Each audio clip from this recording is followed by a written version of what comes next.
We are learning a little bit more tonight about the gunman who murdered 6 people at the Sikh Temple in Wisconsin earlier this month. The Milwaukee County Medical Examiner released its report today on Wade Michael Page. AJ Byattpour has reaction from Oak Creek and Temple officials.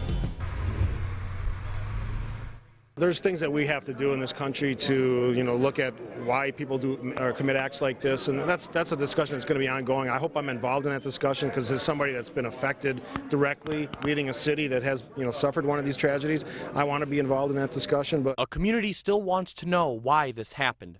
The medical examiner's report cannot fully answer that question, but does give us a closer look at the shooter, Wade Michael Page.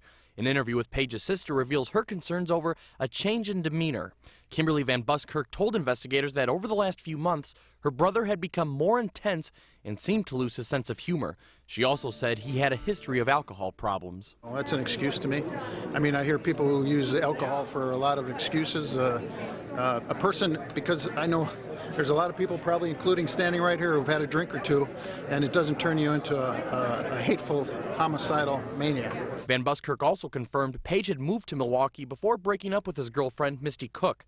Leaders of the Sikh Temple had little to say about the report. It doesn't really make any difference. It doesn't change anything.